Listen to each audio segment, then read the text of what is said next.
How's it going, everybody? This is the Nitty Gritty. My name is Chad. With me, as usual, is Leonard. This is a show about wrestling, and sometimes we do short videos or full-length episodes. Obviously, we had started doing a series called Stupid Questions, where we create questions that kind of random questions that you might text a friend, and we kind of ask the other person here what they would think, and they come up with an answer off the top of their head. Before we get to that, I will just say I got to throw another shout out to Skeeter Glassware, who I've purchased probably too many glasses from. And not a sponsor. That's right. He's not a sponsor. And I told him he was an unofficial sponsor. I'm not sure how thrilled he is about that or not. But he was nice enough to throw in a shirt for me, the FTR Heart Foundation themed shirt here. And I recently bought a pair of glasses themed for the WrestleFest arcade game that a lot of us anyway, grew up with. I have mine here, and I gave Leonard the other one. Which I have as well. All right. So they are going to be our official glasses for the show. Whether or not Skeeter Glassware wants that to be the case or not. So it's free publicity. Take it. Absolutely. And so Leonard, our stupid questions, why don't you tell everybody what the twist is this time? So some of you may be aware of the very popular long-running YouTube series Hot Ones, where they interview celebrities and they eat hot wings. 10 questions, 10 wings, progressively hotter sauce on those wings. So recently, at the time of this recording, Hot Ones came out with their own line of boneless chicken wings with 3 of their sauces, the 3 sauces Hot Ones makes. Exclusively at Walmart. So I picked those up, and I have in front of me 3 of those nuggets, which I'm showing the people who are watching on YouTube now, with the mild, the medium, and the hot, the super hot. It seems like you should have lathered them in sauce, Leonard, for the full effect.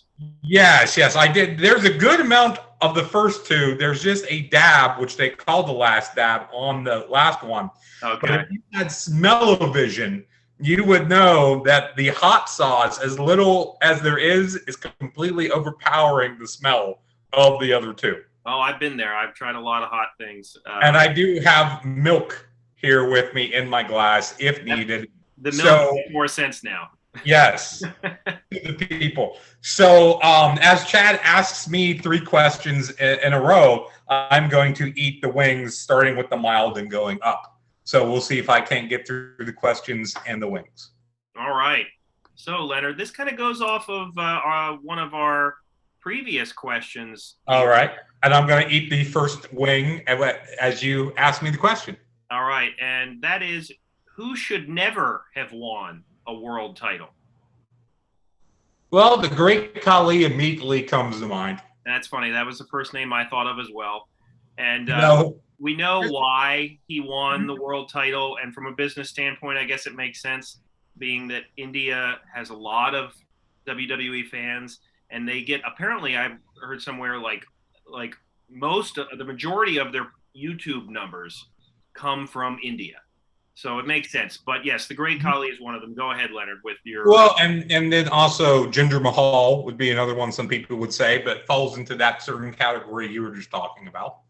And then, of course, those people who are not real wrestlers, Vince McMahon, Vince Russo, David Arquette, people like that would immediately come to mind. Yeah, and if we're incorporating WCW, obviously you're, the David Arquette situation and the Vince Russo situation certainly come to mind.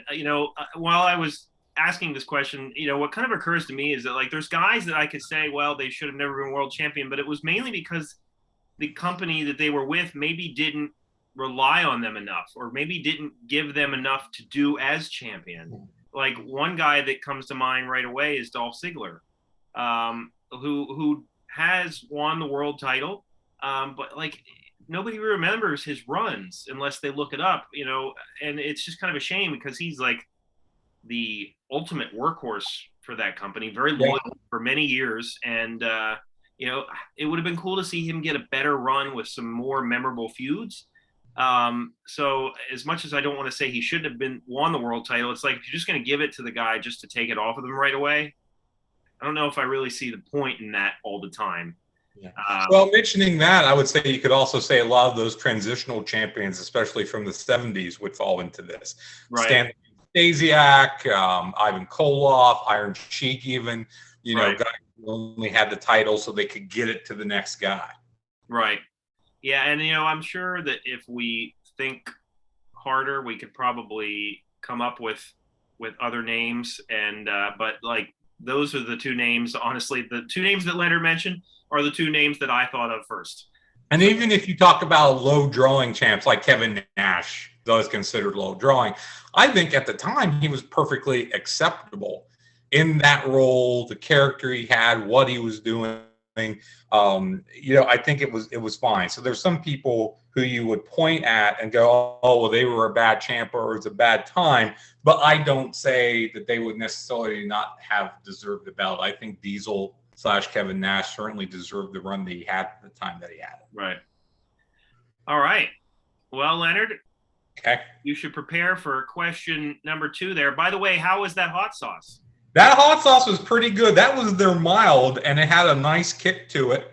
I would say it was around kind of like a Tabasco-y type of flavor. Okay. All right.